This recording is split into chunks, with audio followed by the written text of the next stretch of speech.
Hello folks, it's your friendly neighborhood dragon overlord here, and welcome to my lair in the land of Battlerite.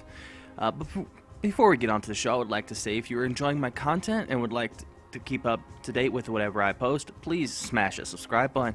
And also, if you like, dislike, or would like to comment on my videos, please do so as you see fit.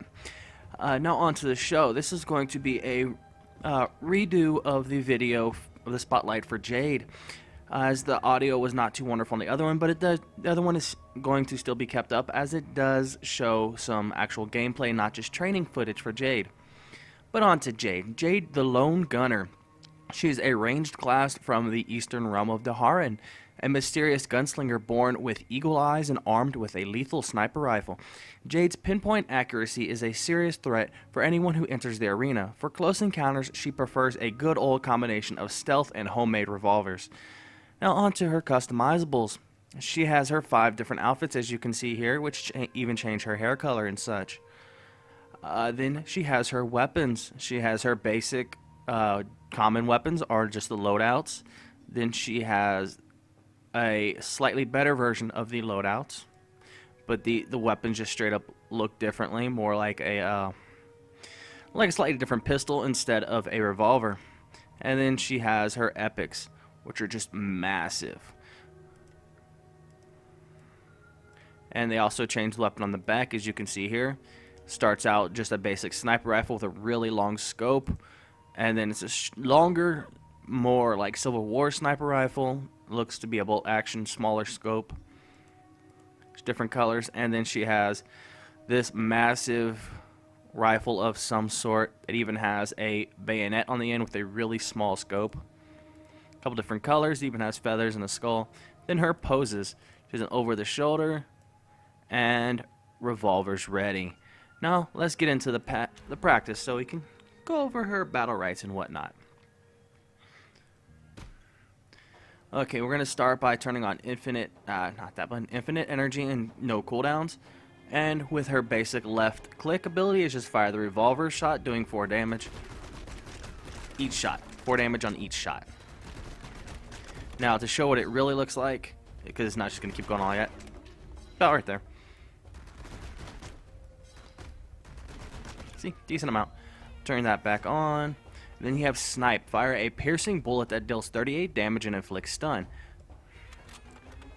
It does take a total of 1.6 seconds to actually cast.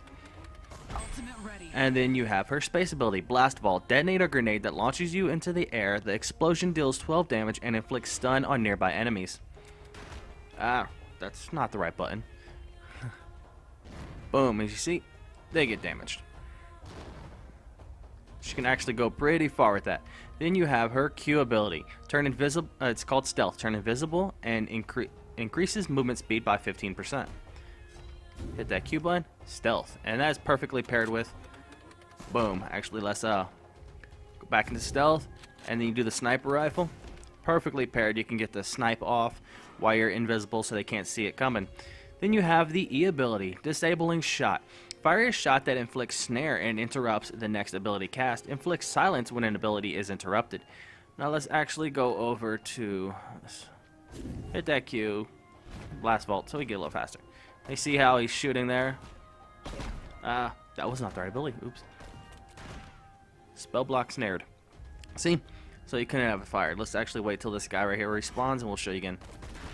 And he's interrupted, so he couldn't fire on the enemy there. Then you have the R ability, Junk Shot. Fire piercing bullets in a cone, dealing 18 damage and knocking enemies back. As you see, boom. Just like that. And now on to the ultimate. Explosive Shells. Fires a series of explosive shells, dealing a total of 120 impact damage and 80 area damage. So, time's up. Boom, boom, boom. As you see, they're all getting damaged. You can redirect it as you go too. Now onto the EX abilities. For her, she has an EX ability on her right click. It's Snapshot. Fire a piercing bullet that deals 12 damage and inflicts root. So we'll do that. Boom. By piercing, as you see, it went through the enemy.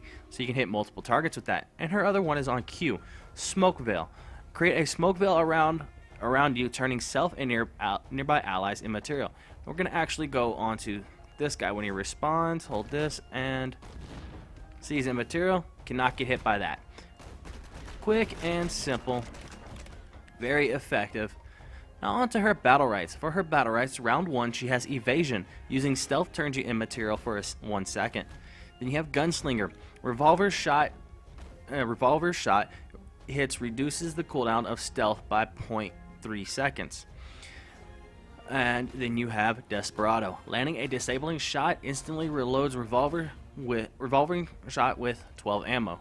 So let's actually turn that one on, and then we're hit that guy. Actually, okay, turn off no cooldowns. Okay, let's empty that round. Empty that. Hit E, boom. Then we're reload it. Unload on them. Okay, then you have round 2. You have Hunting Instinct. Snipe hits reduces its cooldown by 1.5 seconds, because the cooldown on this one is a 6 seconds, so it'll be 4.5 seconds on the cooldown. Then you have Concussion Bomb. Blast Vault stun duration is increased by 3/4 of a second. And lastly, Through the Shadows. Stealth haste bonus increases by 15%, and duration increases by 0.4 of a second. By 0.4 of a second, which that will bring Stealth to a nice round, well, almost 3 seconds, but it'll be 2.8 seconds total. Then round 3, Deadly Focus. Snipe deals 6 bonus damage. Self-explanatory. It'll go from 38 to 44, which is actually a pretty nice shot.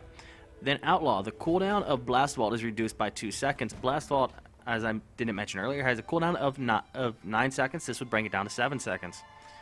And Delight. Successful disabling shot interrupts heals you for 16 health. That would be nice, give you a little bit of health. Then you have round 4.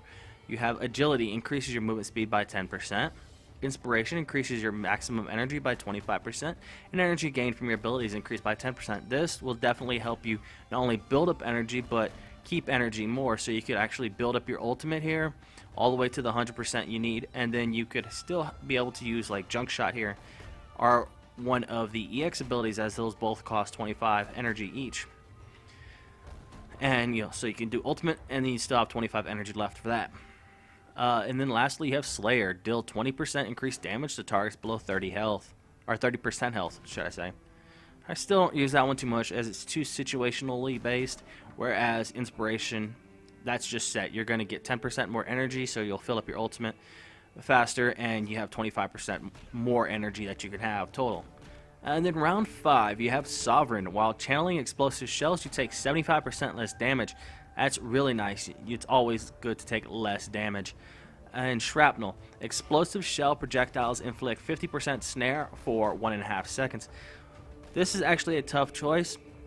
While Sovereign would give you more, would help you survive longer, the Shrapnel will put that 50% snare on them, allowing your teammates to be able to destroy them that much easier. And also then they can't move too, so it's easier for you to target them when they're snared. But this has been a quick redo spotlight on on Jade. That's right, champion, right? On Jade. Next we'll do a redo on Baku. Yeah. Next we'll do a redo on Baku, as the sound was also not wonderful on that one, as it was a rushed video.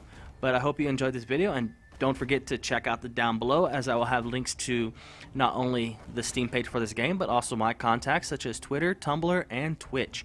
As I'll be streaming getting prepped for the Extra Life charity stream coming in November. I stream early in the mornings, and will also try to stream during prime time if I can. And have a wonderful day.